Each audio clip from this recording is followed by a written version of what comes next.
41-year-old male, resident of Mughal farmer by occupation, presented with chief complaint of ulcerative growth over right lower gums with loosening of teeth since last 6 months. Patient was apparently asymptomatic 6 months back when he noticed an ulcerative growth over right lower gums. It was insidious in onset, measuring around 1 cross 1 centimeter to begin with, which was gradually increased in size. Over the months, growth extended to involve the lower lip, forming ulceroproliferative growth of current size of 6 cross 3 centimeter. It was associated with loosening of right lower teeth and bleeds on touch. It was not associated with pain, no history of trauma, no history of bleeding, no history of swelling in neck, no history of post-discharge or fever, no history of significant weight loss or appetite loss. Past history, no known comorbidities, no history of surgery, chemotherapy or radiotherapy. There is no history of any malignancy in family. Personal history, patient is taking mixed diet and is a non-tobacco chewer, taking honey 6 to 7 times per day since 15 years, discontinued since last 2 months. BMI is 24.7. There is no history of any drug allergy. Bowel and bladder habits are normal.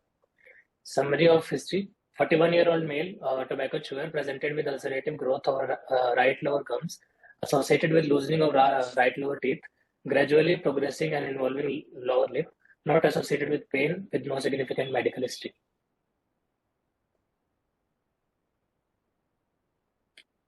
General physical examination. Patient is conscious, oriented to time, place, and person. Patient is examined in well-lit room after taking informed consent. Patient is moderately built and well nourished. ECOG 0. BP is 114 by 76 millimeter of mercury in right arm supine position. Pulse rate 86 per minute regular in right radial artery. No pallor, icterus, clubbing, cyanosis, or generalized lymphadenopathy. Systemic examination was within normal limit. This was the picture of growth.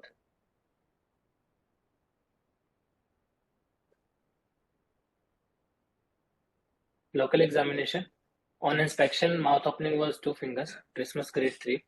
Poor oral hygiene, tobacco stains present over teeth, 6 cross 3 centimeter ulceroproliferative growth present over right lower alveolus and extending to arch of mandible and mucosal surface of lower lip, from right lower second premolar to left lower canine. Ulceroproliferative growth had irregular margins, everted edges, floor with necrotic tissue encrusting. Rest of the oral cavity was normal. No leukoplakic or orthoplakic patch was present. No visible fullness or swelling in neck. No scar present was in the neck. On palpation, ulceroproliferative growth of 6 cross 3 centimeter present over right lower alveolus, extending to arch of the mandible and mucosal surface of lower lip, involving inferior gingivo-buccal sulcus, extending from right lower second premolar to left lower canine, non-tender, indurated, and fixed to underlying structures. Lower lip vermilion was not involved. Bleeding on touch is present. Lingual gingiva and floor of mouth not involved. Skin free. Retromolar trigger and superior gingiva-buccal sulcus appears normal. Right lower canine and premolars are mobile.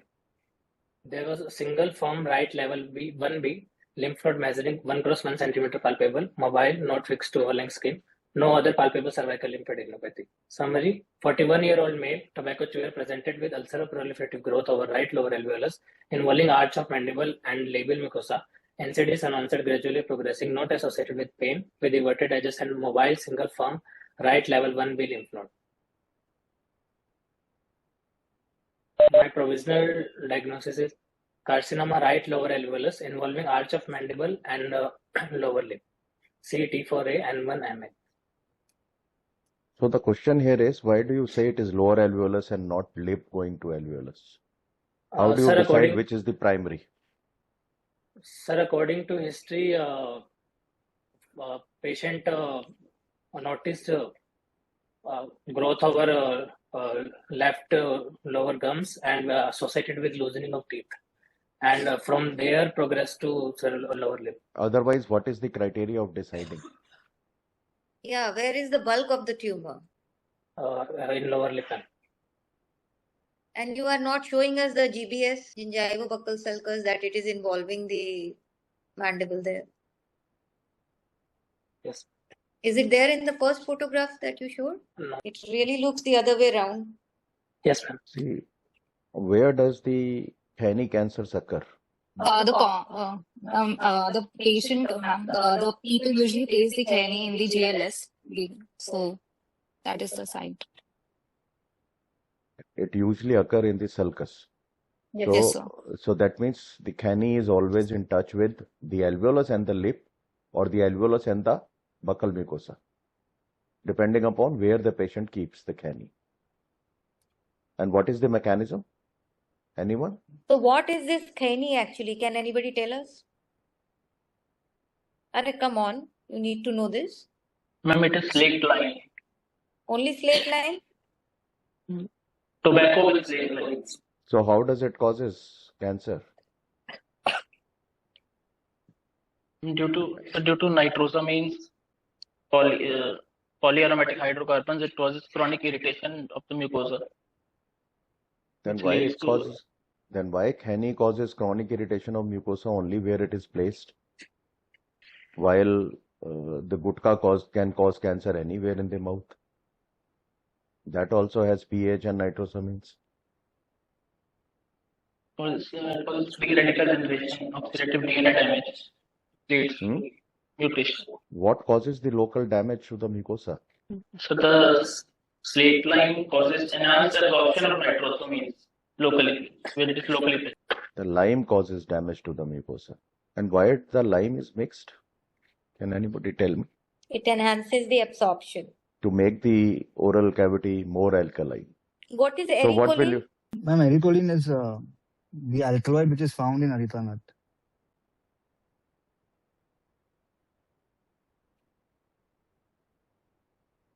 Right. So what will you do for this patient? Sir, I'll do investigations to confirm my diagnosis and investigation for PSC workup, sir. What investigation? Sir, to confirm my diagnosis, incisional biopsy and CCT from base of skull to thorax inlet and CCT thorax, sir, for metastasis. Okay. What is an indication of incisional biopsies in oral cavity? Why not a punch biopsy? It is very accessible. Yeah. How do you decide whether I'm going to do a punch biopsy or I'm going to do incision biopsy? So we'll go for a punch biopsy in this case. In case we need a deeper biopsy, then and if the biopsy comes out to be negative and we need a deeper biopsy, then we can go for incisional biopsies. So what are the cases where you require a deeper biopsy? So multiple times, if the clinically the picture looks like a malignant, but our punch biopsy report is coming out to be benign or any non-malignant lesion, we can go for incisional biopsy. That is the Anywhere- indication of anyone else? So varicose For- lesions, at times varicose lesions on punch biopsies usually come negative, sir, if they're done very superficially. Yes. Verrucous lesions or the lesions where the keratosis level is high, hyperkeratotic lesions. And any other lesion in the area where it is mandatory to do an incisional biopsy? Ectomolar trigon. Infiltrative lesions. Oh. Infiltrative lesions. Yes, Okay. yes, sir. Infiltrative lesions. Any lesion where clinically you think you will not be able to get the basement membrane in a punch biopsy, you go for incision biopsies. And the reason for not getting to the basement membrane is hyperkeratosis, verrucous lesions, and the infiltrating lesions which are going deeper. Those are the lesions where you need to have a basement membrane. You have done biopsy, you have done, what other workup you have done? Sir, CCT from base of skull Okay. to thorax. You have CT available with you? Yes, sir. Yes, sir.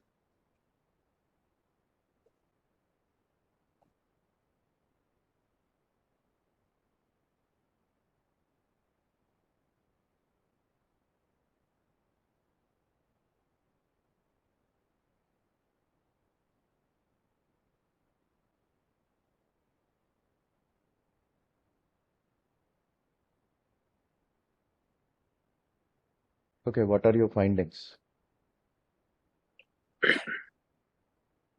Oh, Any other CT you have, or this is all? sir, this is all I have. No bone You don't have a reconstruction? bone window?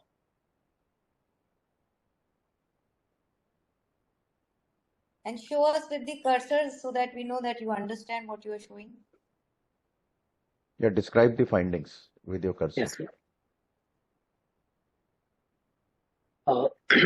So this is a soft tissue growth from right premolars extending till left premolar, and sir, from at right side it is breaching the mandibular cortex involving mandible from second premolar to sir right canine, right lower canine.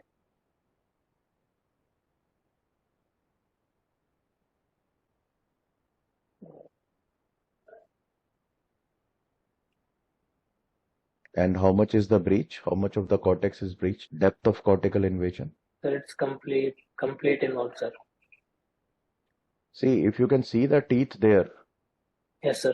root of the teeth, Yes, sir. then it is still alveolar involvement. Okay, sir. Cortex will start only when the alveolus is finished. Yes, sir. So if you are seeing the teeth, that means you are still in the alveolar canal, Okay, alveolar sir. part of the bone. Now this is Okay, the sir. cortex. Yes, sir.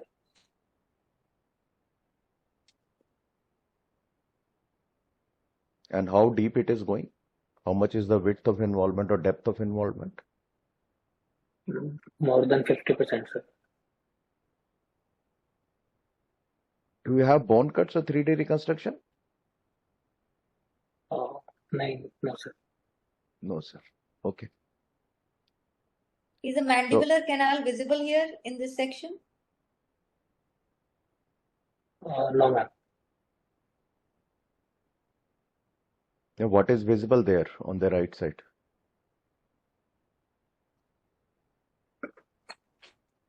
What is the black thing you see in the bone cortex on the right side and on the left side? Yes, mandibular canal. Is it important to see whether the tumor is reaching there? Yes. Why?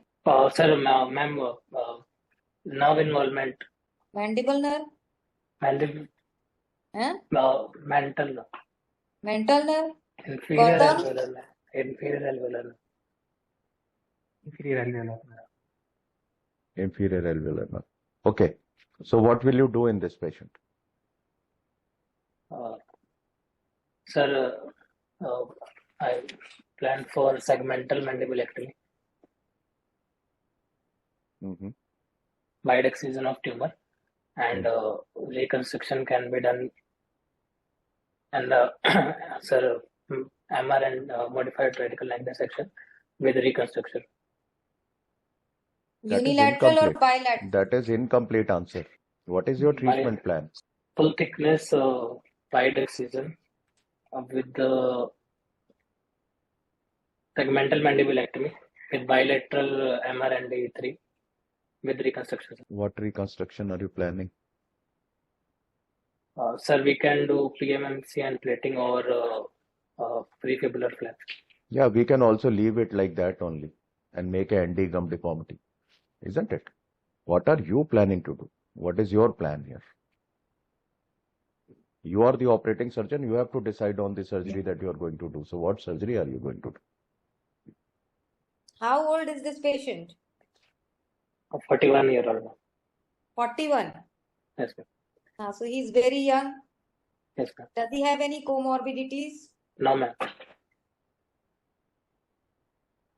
Prefibula flap. You have expertise in free flap. So why Yes, would ma'am. you not do it? Yes, ma'am. So what are the difficulties in reconstructing such a patient, in this particular patient? Apart from mandibular reconstruction. See the clinical picture and tell me. Jaw drop, sir. Lip to reconstruct. Forget about the jaw and bone. That you said you will do prefibular. Other than that, what other difficulties are going to be there and how will you? What happens to the floor of the mouth? What is the main concern besides the mandible? Dr. Pandey has asked. Ma'am, there might be a defect in the floor of mouth which may lead to poor healing. And That you are going to reconstruct with flap anyway. So concerns other than the endogum deformity, which you are going to address by putting up a free flap, what other problems this patient will encounter post-operative rehabilitation? Sir, lower lip Subsided speech. will be required in this patient. And sir, lower lip we'll have to try to preserve the lower lip. And post-operatively, patient may need a tracheostomy also. We will have to decide whether to do a tracheostomy or to avoid it, sir. How will you decide? Why do you need a So, tracheostomy, and how will you decide whether you need it or not? on the basis of sir, how much genioglossus has been cut during during the floor surgery, sir. How When much we are it will, cutting, how much will be cut? sir, in this case, so less than 1/3 is expected, sir. So we can avoid tracheostomy, sir. If the floor is not involved, actually, we are not able to see completely in the photo, but So, the floor can. so even if the genoglossus 2/3 is remaining, how is it going to provide anchor to the tongue? It is cut anyway. Can a muscle function when one end of the muscle is cut from its attachment? Or otherwise, what was the need for every muscle to have a origin and insertion? They could simply float in the air. Na? This is Densi's thesis topic, and none of you is able to answer this. I was Sir, about to ask her. yes, yes, ma'am. Yes, sir. Sir, we'll plan for a higher hitch intraoperatively to attach the remaining of the genioglossus muscle to the hired bone periosteum, so that we can have an anchor for the genioglossus muscle to act and avoid tongue fall. Both genioglossus and hyoglossus. Hyoglossus will also go. Hyoglossus will also, yes, sir. Yes, sir.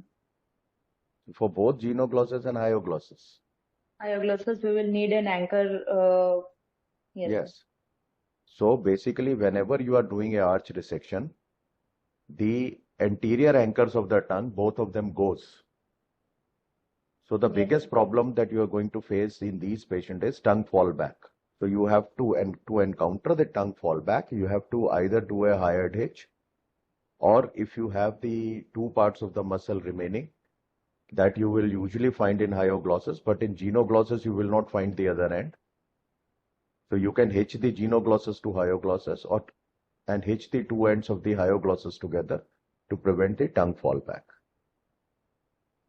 What happens if you tightly close this, or if your genoglossus hyoglossus is too short and you hitch them together?